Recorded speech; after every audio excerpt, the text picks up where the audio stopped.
Rapidamente, Pedro Paulo, é o seguinte: este Sim. quadro que você analisou de maneira detalhada, de maneira fundamentada, qual é a tua percepção diante de outros fatores da crise do sistema, como a questão da guerra, a questão geopolítica, a questão da catástrofe ambiental, a questão a questão dos refugiados? E essas tentativas que estão acontecendo na África, um pouco aqui na América Latina, né? América Latina e também na Europa, de que a crise está produzindo movimentos, movimentos de oposição, movimentos progressistas, movimentos rebeldes. Este quadro econômico que você pintou, relacionando com a geopolítica, com a questão ambiental e com a questão social e com a crise sistêmica, como é que você vê a influência no que a gente pode chamar de uma crise mais global? Ô, Paulo, Pedro, acrescentando mais duas questões na sequência do Genuíno. Primeiro, eu Tá. gostaria que você falasse um pouco do papel dos BRICS hoje, né? Já faz 15 anos de BRICS, é uma organização, né?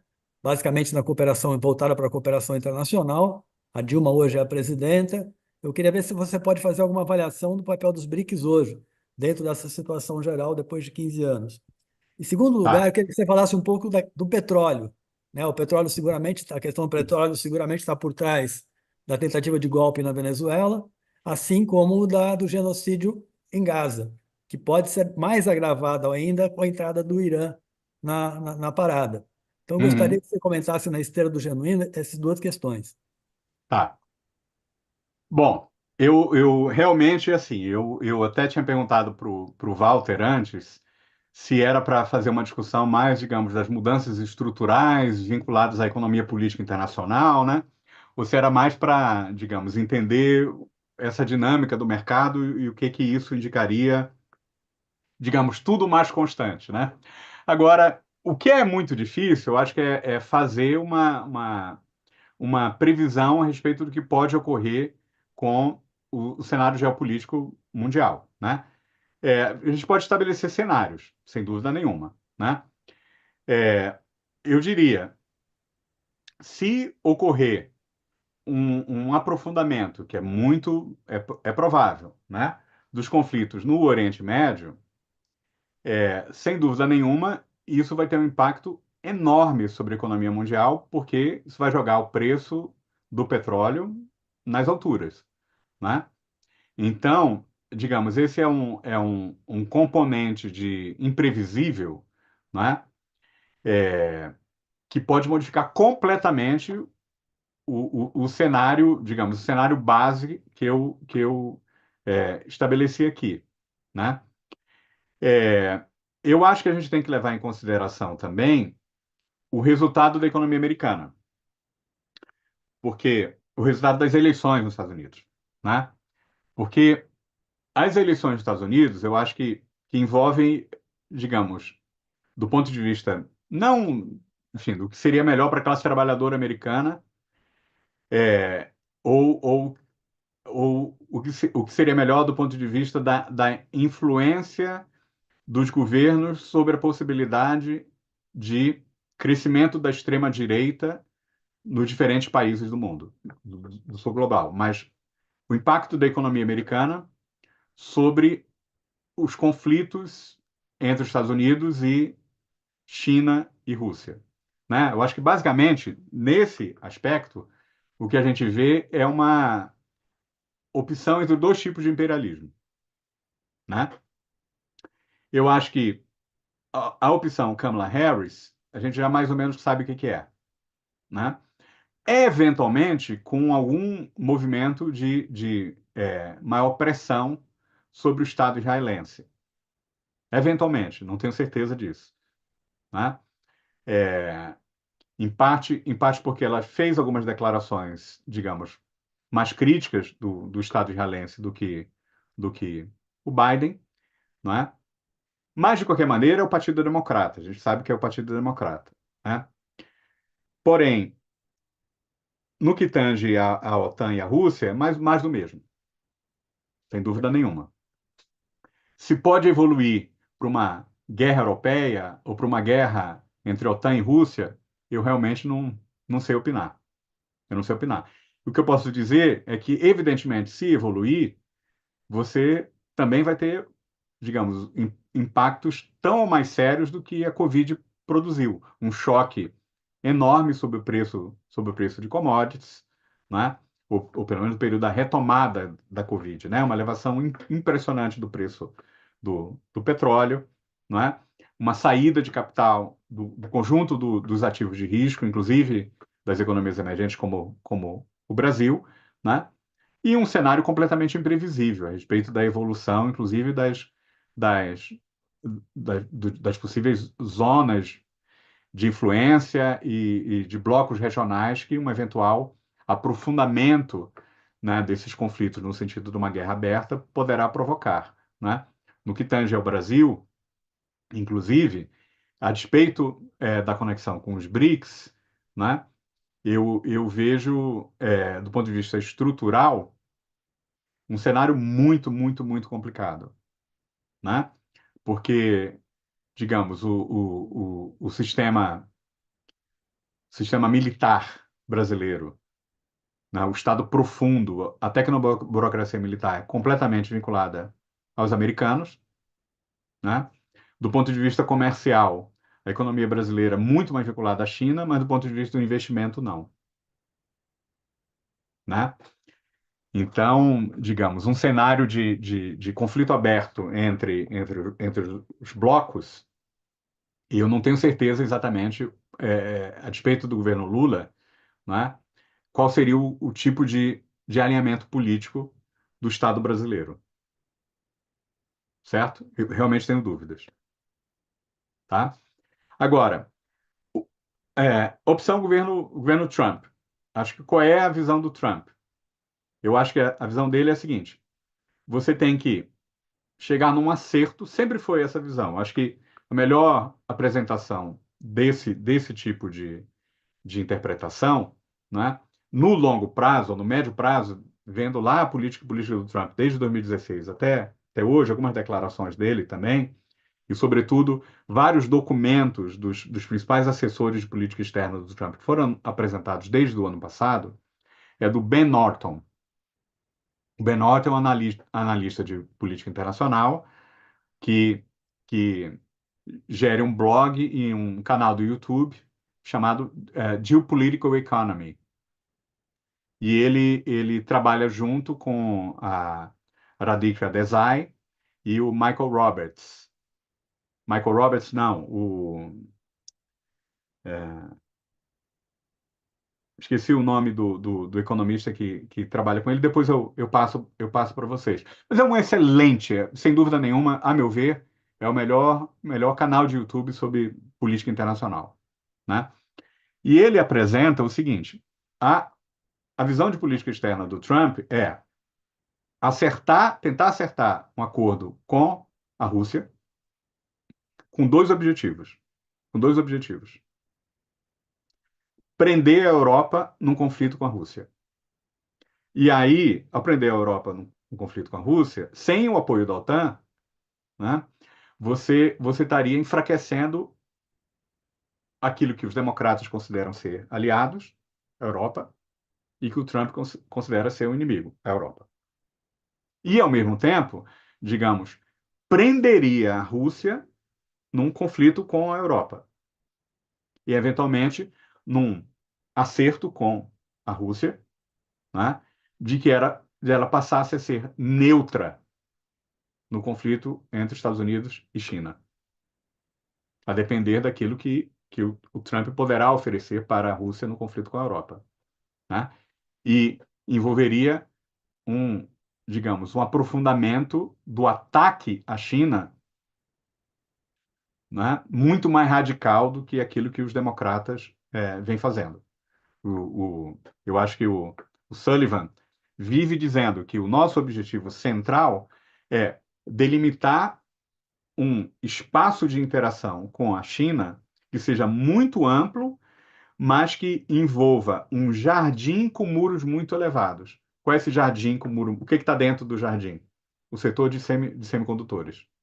Já falou isso várias vezes, claramente. E já disse várias vezes que, olha, a Rússia não envolve de maneira nenhuma uma ameaça, né, de longo prazo ao sistema americano. O que envolve basicamente é a China. Que eu acho que está correto, inclusive, né?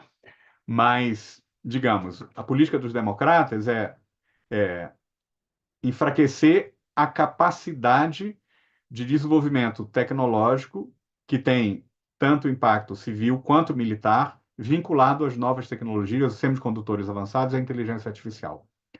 Porque a vinculação entre essas tecnologias e guerra, se eventualmente a China não tiver o controle desses semicondutores e da inteligência artificial, ela vai ter sempre uma disparidade estratégica militar em relação aos Estados Unidos, né? Esse é o objetivo democrata, basicamente, manter nesse nível. O do Trump, me parece, é eventualmente provocar uma guerra, né? Pelo que o Norton apresenta das várias propostas dos assessores do Trump, é isso. Esse é o objetivo, né? É, se for isso, meu caro, aí, bom, aí é mais incerto ainda, né? Eu acho que aí é mais incerto ainda. Digamos, Kamala Harris seria mais ou menos o mesmo, né? E o Trump envolveria um aprofundamento aí do conflito com a China, eventualmente vinculado também a uma guerra quente na Europa, em que a OTAN se desfaria.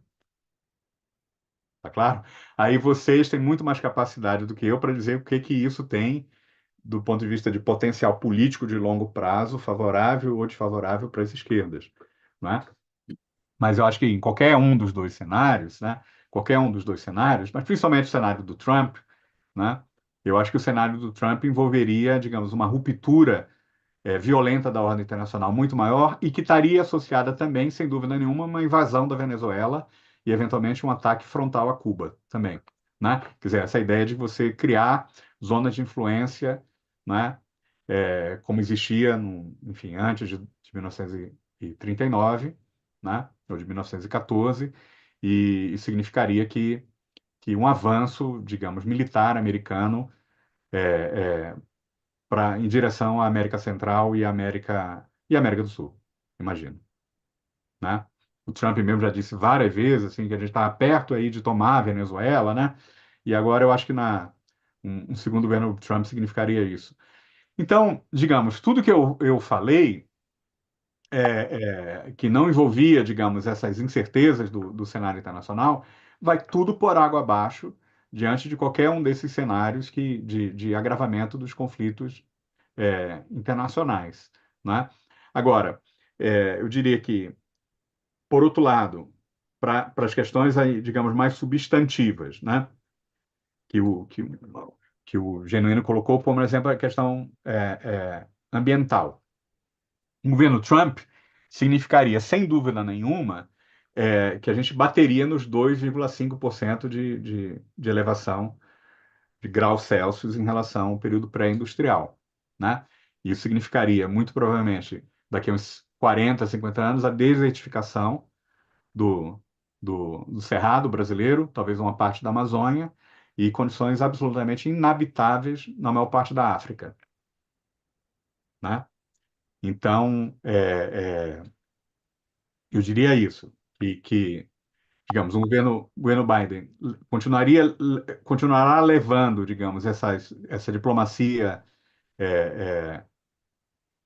da transição verde meia boca, mas que envolverá ali, tipo, parar em 2 graus, 2,2, mas o Trump é 2,5 para cima, né? Com efeitos de longo prazo seríssimos, né?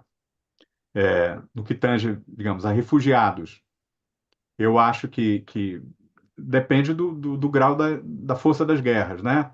E aí, se a guerra chegar na América do Sul, chegar na Venezuela, aí, digamos, refugiados para a Colômbia, para o Brasil, né? Aí aumenta muito, digamos, a questão fica mais séria ainda na América do Sul do que vem sendo com essa tentativa de golpe, né, que a gente verifica agora na Venezuela. É assim que eu vejo, do ponto de vista ambiental e de refugiados e da geopolítica internacional, enfim, as expectativas aí vinculadas à, à eleição americana. Muito bem. Pessoal, a gente está quase no horário aqui de encerrar. Na verdade, a gente já superou 10 minutos aí do nosso tempo regulamentar. E eu queria fazer dois comentários e uma pergunta. E aí, depois, se o Genuíno e o Celso quiserem já fazer alguma coisa, façam também, e aí o Pedro Paulo encerra. Não, o primeiro comentário é o seguinte: é, eu acho que é exatamente isso. O Trump é uma espécie de Nixon ao contrário. O Nixon fez o acordo com a China para afetar a União Soviética e o Trump vai buscar um acordo com a Rússia para afetar a China.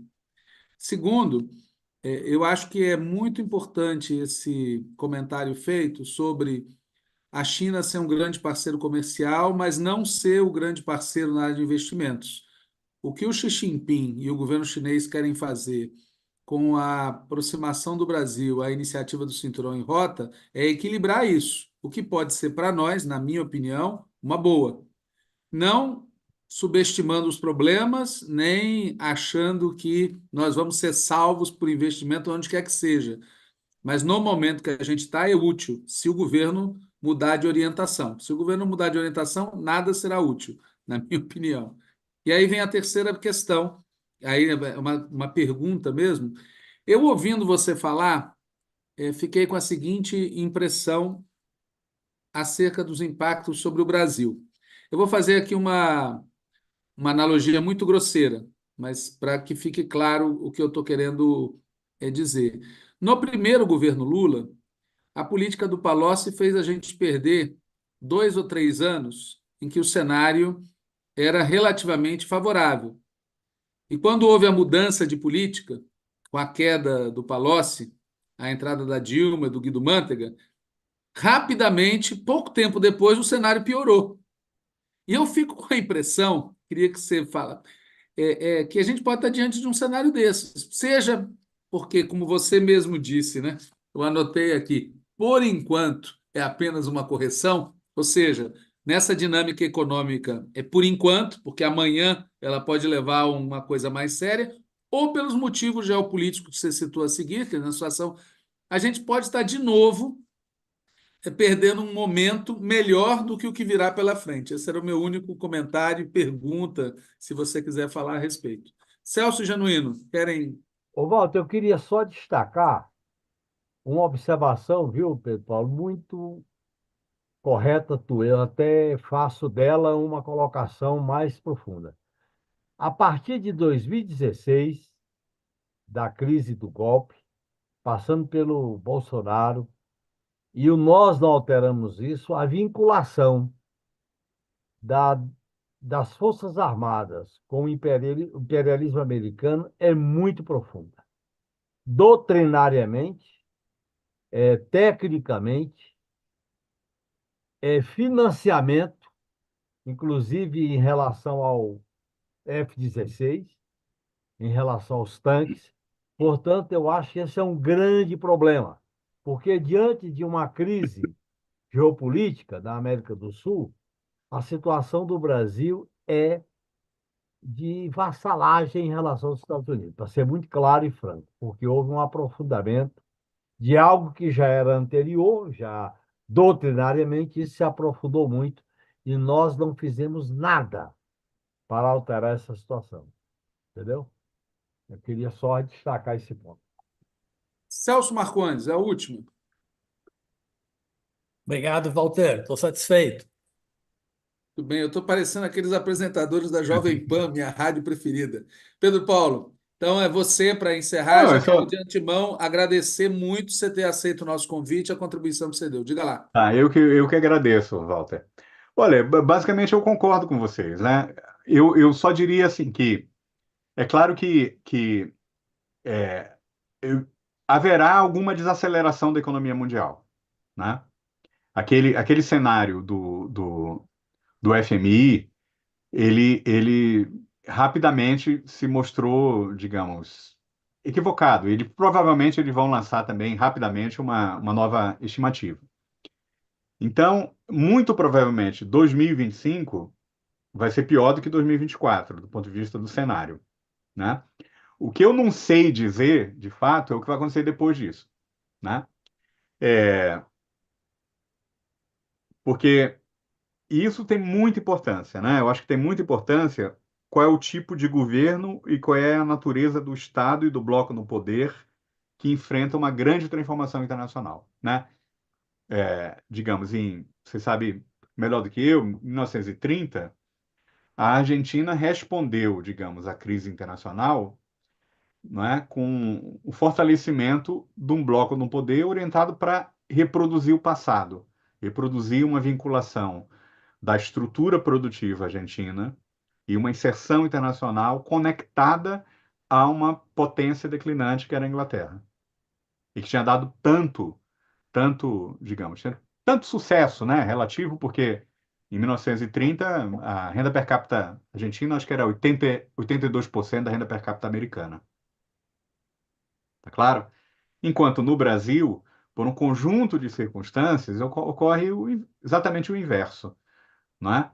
Quer dizer, uma elite política que já tinha passado pela crise da monocultura, da pecuária no Rio Grande, e que já tinha encaminhado um processo de diversificação produtiva que passava, no caso ali, pela pequena diversificação industrial e agrícola, com pequena propriedade também, com reforma agrária, pelo menos na fronteira, que modificou inteiramente, por meio de políticas de Estado, né, de migração, loteamento, construção de infraestrutura, toda a estrutura econômica da economia gaúcha, né?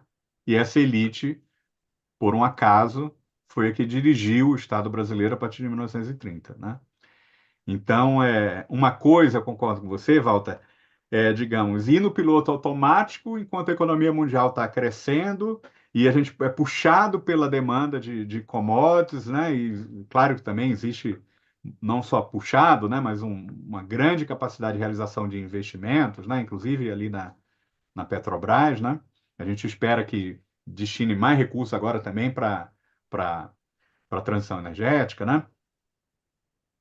É, E a outra coisa completamente diferente é se esses parâmetros mais ou menos convencionais da economia mundial forem profundamente alterados, né?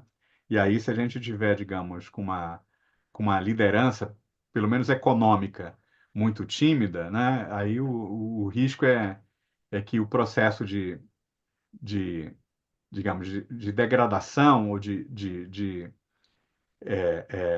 divergência, né?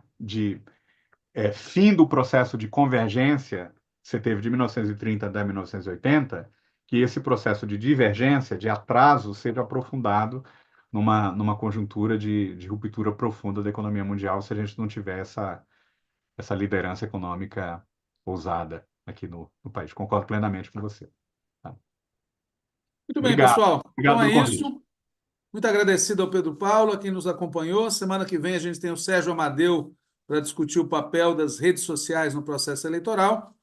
E acompanhe aí o blog citado pelo Pedro Paulo, do Benjamin Norton. A gente vai disponibilizar na página eletrônica do Manifesto Petista. Boa noite a todos. Boa noite a todos e obrigado mais uma vez ao Pedro Paulo. Obrigado, Obrigado, Pedro amigo. Paulo. Tchau. Valeu.